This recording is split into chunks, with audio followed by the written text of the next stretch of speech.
Hi, everyone. Welcome to Nurse Deck Podcast. I am your host today, Jamie Smith. We will be interviewing Pam Nye. Hi there, Pam. Hi there. Hello. How are you? Thank you for having me. We're happy to have you. Pam, tell us, where does your strong passion for nursing, where does it come from, and what led you to study neuroscience? Well, a long time ago, and I'm not going to start from the time I was 5 years old, but I'm going to start from the time that I learned about what a nurse was and what they did when I was about 16. I had gotten my first job, and it was in a hospital. And I was down in the basement of the hospital making food trays, which were taken upstairs. Back in the day, we put them in a big cart, took them upstairs for the nurses to pass out to all the patients. And while I was watching these wonderful, mostly women, but now we have men, watching most of these women completely dressed in white, they looked kind of like angels without wings. Even their legs were white. And they went about their work efficiently and like they really enjoyed what they were doing. And the best part of it was, I was a 16-year-old. They didn't need to be kind to me, but they were. And they impressed me incredibly. And I thought, if I was ever smart, and I was a smart kid in high school, I wanted to be a nurse. And that's where it began. That there was a moment when I found myself in love with neuroscience. And this happened to me as a new graduate nurse. I was in my first job, and I was told by the night nurse as I was coming on that morning, this young 26-year-old motorcycle victim laying in the bed quietly without eyes open was my patient for that day. And I looked at him, and he looked like a sleeping prince. And the night nurse said, well, there's not very much we can do for him. Keep him clean, keep him turned, and make sure you give his family as much support because he's probably not going to live. And I was blown away. I couldn't imagine, as you probably did with your first young patient that was very, very sick, that we were going to lose this young man. And back in the day, with my white nylons and my white shoes and my white hat, the whole 9 yards, I sat down on the edge of his bed and I wrapped my blood pressure cuff around his arm and just sort of absent-mindedly said, good morning. And with eyes closed, he said, good morning. Oh my God. I thought I had awakened the dead.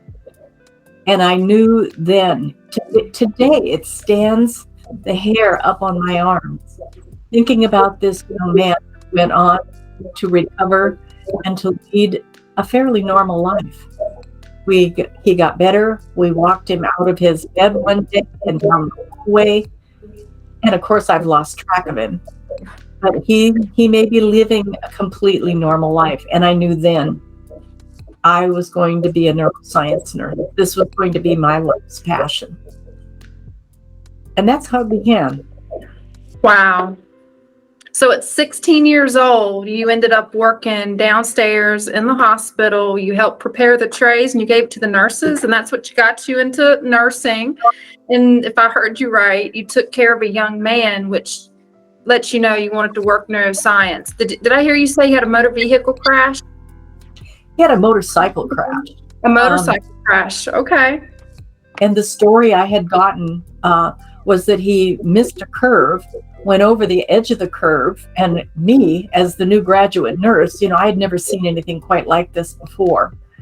So he apparently missed the turn, and he laid in the blistering sun and was stung all over his body by bees. Wow. So, the scenario looked about as grim as possible. And to see him recover was nothing short of a miracle. That's neat. So they didn't think he was going to make it, and he did. You said good morning, not expecting a response, and he said good morning back, and you got to see him improve. That's pretty powerful. It was a powerful story, and it changed me. It changed my path in life in nursing, and he probably steered me in the direction of neuroscience. Wow. One person made that much of a difference. It did. It did. Yeah. I remember that day as if it were yesterday. Thank you for sharing that. Pam, can you walk us through how you became a nurse entrepreneur? Absolutely. And, this is my new passion in life. And I could talk on for hours. I won't, but I could, about how the nursing world is changing. We need to change. And I do a lot of teaching. I'm also an associate professor to the UCLA School of Nursing. And I teach entrepreneurial nursing there. And what I say to my students, whether my students are at the university or whether they are at the many courses that I teach, if you aren't aware that healthcare is changing, then you haven't been paying attention.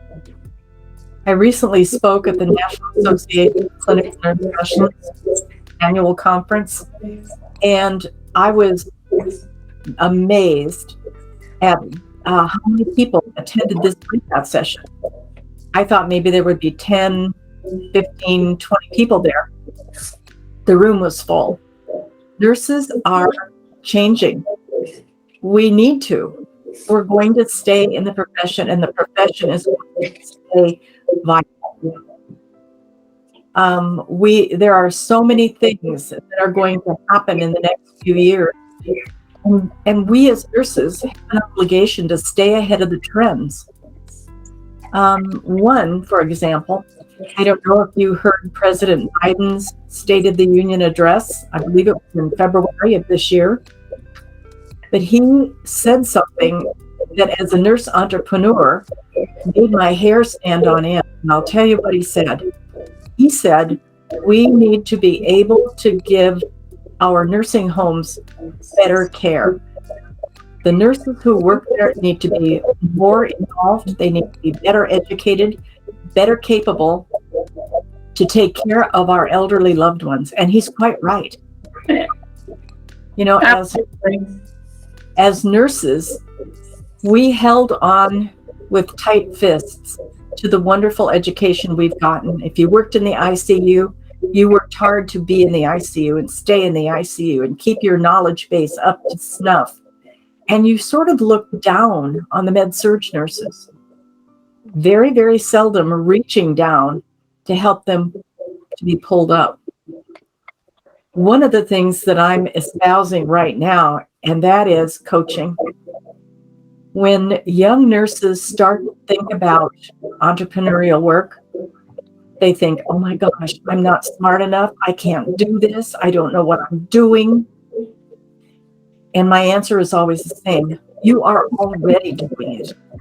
You are already a nurse coach every single day. So one of the things that I tell these young entrepreneurial nurses is reach out and do it once.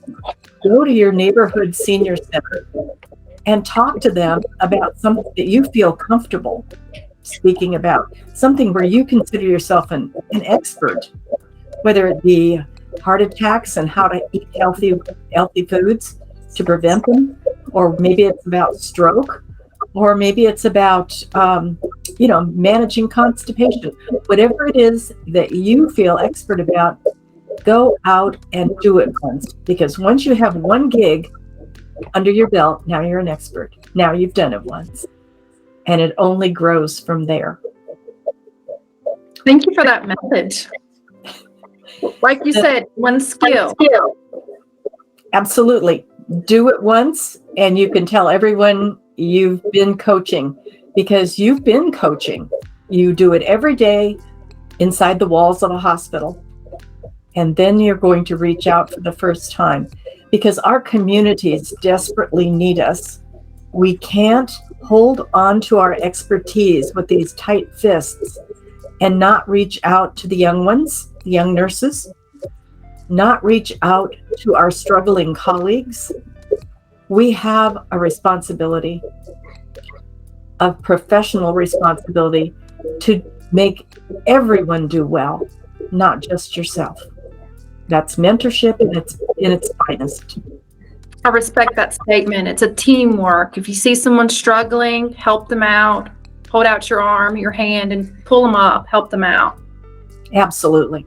Absolutely. Pam, can you tell us more about neuroscience nursing and Operation Scrubs? What's its mission and vision? Absolutely. I began my entrepreneurial journey in 2004, which I realized is a long, long time ago.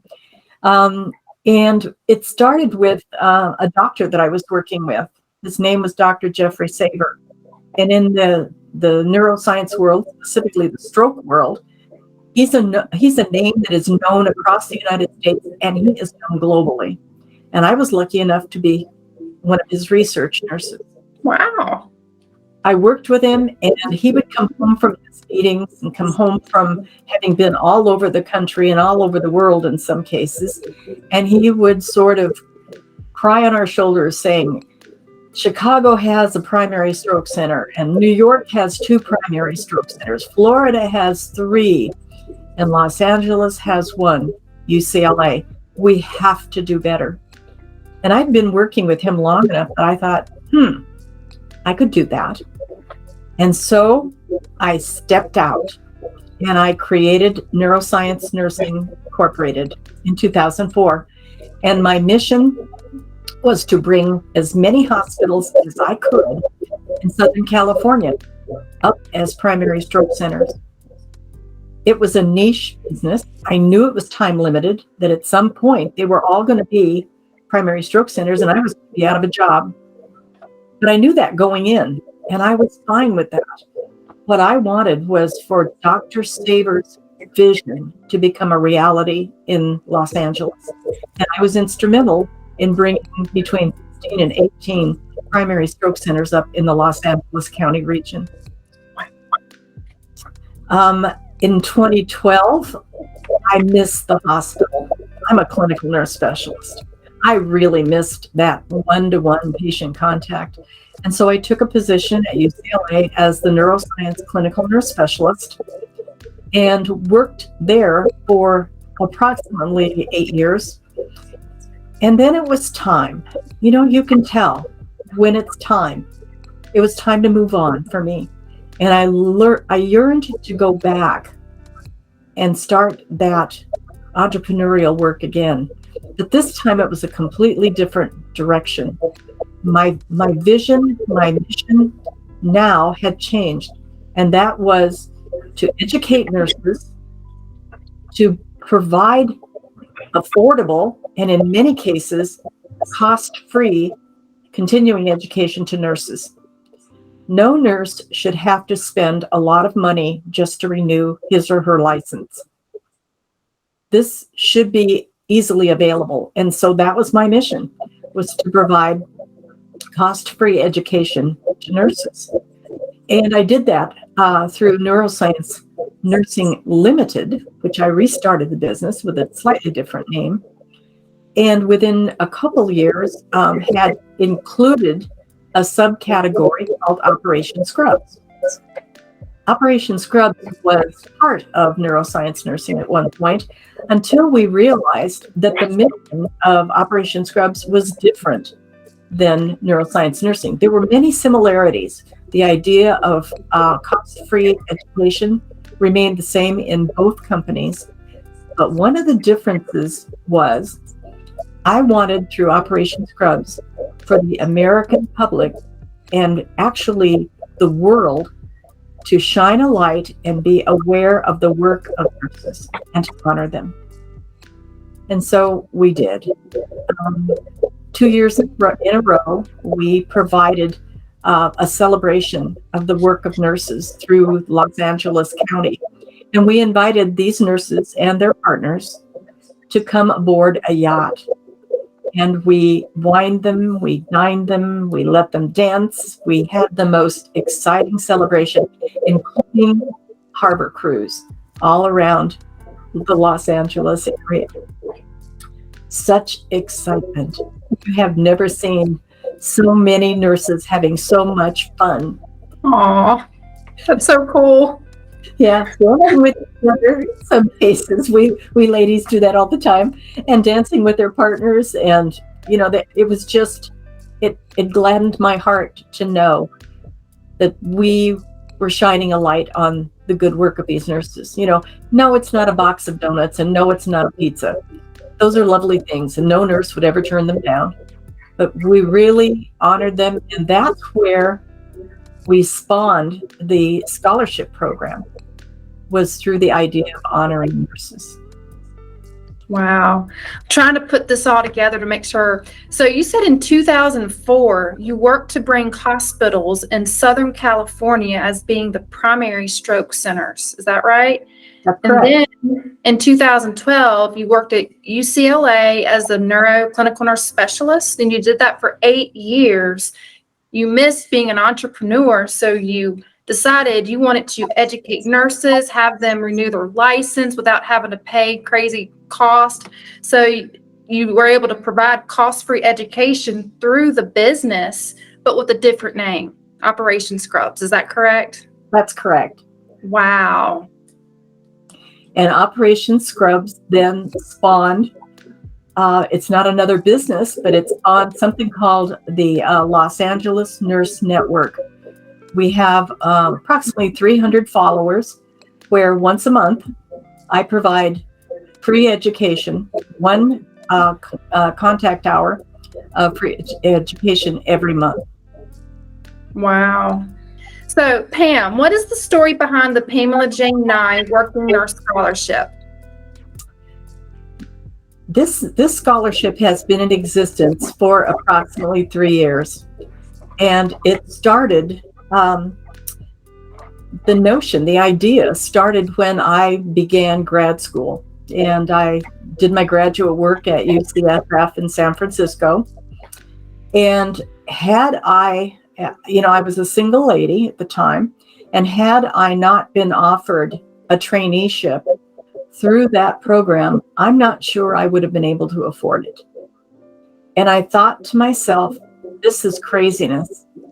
Sure, there were scholarships and grants and whatnot, and you can apply to them. And I was lucky enough to have been awarded that traineeship, and it was nearly a full ride. And I wouldn't be here today if it weren't for that. And I thought, you know what? When I make it, if I make it, and I'm still making it, I want to be able to do something similar for other nurses. That's so sweet. So you're paying it forward. I'm paying it forward. Absolutely. That's So, really yeah, right now we have 12 organizations, hospitals, universities, and organizations that accept the Pamela J Nye Working Nurse Scholarship. You need to be working in order to be eligible for this scholarship. I recently participated via Zoom the awarding of the University of Wollongong. So now we're international. The University of Wollongong is in Australia. This is a university that has a school of nursing, and the work of these nurses is devoted to research. A young lady named Alara Bowden was awarded the scholarship, and she was thrilled to get it, and I was thrilled to see her get it. That's so cool. It is. We have scholarships that are awarded to UCLA, UCSF, University of Iowa, which is where I'm from, University of Wollongong, and then I also have availability to some national organizations, the American Nurses Association, the National League of Nursing, the Association of California Nurse Leaders, and the National Association of Clinical Nurse Specialists. Wow. Additionally, we have 4 hospitals that have been awarded this scholarship, and that would include UCLA, UCSF, Greater Los Angeles Veterans Hospital, and Martin Luther King Hospital in Los Angeles. That's impressive. Well, it's exciting and it fills me. It fills my heart. It fills me professionally, and it's fulfilling what I had hoped to be one day, and I'm getting there. Wow. I love your heart. You got a good heart, and you can tell you really care and you're trying to help other people out. So, Thank you. So what do you want the future of nursing to look like? Well, I believe that we need to keep our eye on the trends. And I mentioned President Biden's address to the State of the Union. And as nurses, we don't always do that well. We our focus is sometimes very narrow, and we think about our 8 hours, our 12 hours when we go to the hospital or when we go to the clinic, and our world sort of begins and ends there. We need to pay closer attention. There is a group called the American College of Healthcare Executives. There are 48,000 members. These are our hospital CEOs. And many of what we call the C-suite executives, they, in one of their last conferences, identified one huge concern. And you know what that concern was? They would be able to keep their nursing staff. Now, keeping your eye on the trends again, there was a report that came out in February called the McKinsey report.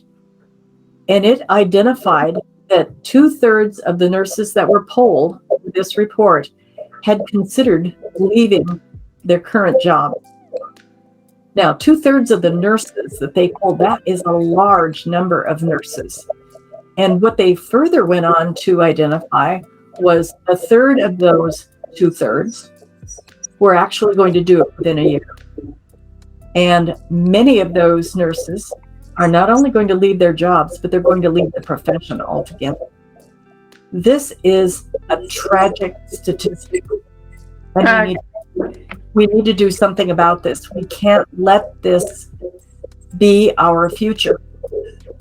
And the question becomes, well, why are these nurses leaving?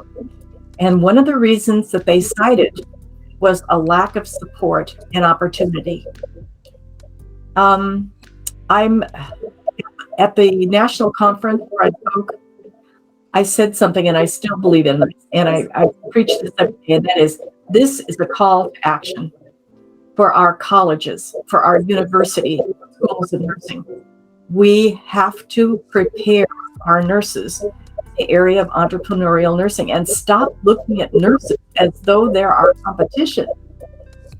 You know, they've got $1 million plus budget, and this nurse who invents something is their competition? I don't think so. I don't think so. Those nurses, and the hospitals are starting to recognize that as innovation programs start to pop up. We have to do this. And people are reaching out to me, including the American Nurses Association, and I'm very proud of that they are, in fact, looking at this situation saying, you know, our healthcare system is broken. There's no question. And someone who reached out to me is Oriana, and she's the vice president of the Enterprise Innovation Program in the ANA. And we are now creating a job, or not a job, an opportunity called the Sandbox that will allow nurses to consider entrepreneurial work. So it's an exciting year ahead. It's an exciting 5 years, 10 years, as nurses break out of this cage that we've been in.